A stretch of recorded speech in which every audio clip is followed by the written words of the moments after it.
আর অভিযোগ শুনতে দুয়ারে মন্ত্রী, শুধু পুলিশ দিয়ে নয়, মন্ত্রী, তৃণমূলের প্রতিনিধি দল তারা যাচ্ছেন, অর্থাৎ পার্থ ভৌমিক আজকে গেলেন, সুজিত ভৌমিক, পার্থ ভৌমিক, সুজিত ভৌমিক, তারা অভিযোগ শুনলেন, গ্রামবাসীদের সঙ্গে কথা বললেন, দিনভর সন্দেশখালী গ্রামে ঘুরলেন, গ্রামবাসীদের যে সমস্ত জমি কেড়ে নিয়েছে শাহজাহানের অনুগামীরা, শাহজাহান সহ সমস্ত কিছু অভিযোগ শুনলেন, ভেড়ি বানানো হয়েছে একের পর এক, সেই ভেড়ি মাপ যোগ করলেন কাদেরকে নিয়ে, একেবারে শেষ দফতরের আধিকারিকদের নিয়ে, যেখানে যেখানে যার জমি, যতটুকু জমি নষ্ট হয়েছে, যত জমি কেড়ে নেওয়া হয়েছে, সেই জমি ফেরানোর আশ্বাস দিলেন। 1 মাস সময় নিলেন আদিবাসীদের এবং গ্রামবাসীদের কাছ থেকে।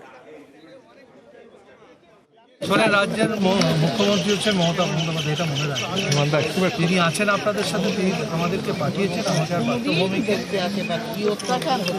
না ঠিক আছে, সেই অত্যাচার যারা তো জানতো, যখন পৌঁছেছে সঙ্গে সঙ্গে আমাদের পাঠিয়েছে এবং বলেছে যে আপনারা যে আন্দোলনটা করছেন এটা ঠিক, মানে উনি আপনাদের পক্ষে বলেছে, দিদি বলেছে ওরা আমার লোক, ওরা ঠিক বলছে, তোমরা যাও, ওনারা যা বলছে সেটা শুনে ওনারা যা করতে বলছেন সেটা কর।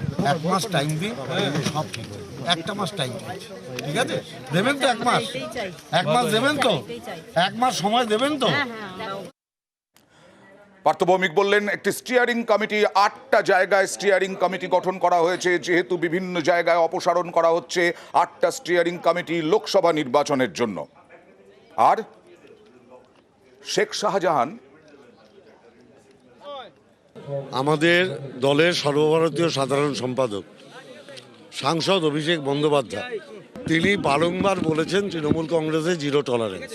সন্দেশখালীর 8টা অঞ্চলে যেহেতু আমাদের অঞ্চল সভাপতিকে আমরা সাসপেন্ড করেছি, ব্লক সভাপতিকে আমরা সরিয়ে দিয়েছি, অতএব স্বাভাবিকভাবেই 8টা অঞ্চলে আমরা আপ টু লোকসভা নির্বাচন নতুন করে তো কমিটি করতে পারবো না, ওটা দলগতভাবে সারা বাংলায় হয়। আমরা কাজ চালানোর জন্য একটা স্টিয়ারিং কমিটি করবো 8টা অঞ্চল। আর শাহজাহান কাউকে ছাড়তেন না।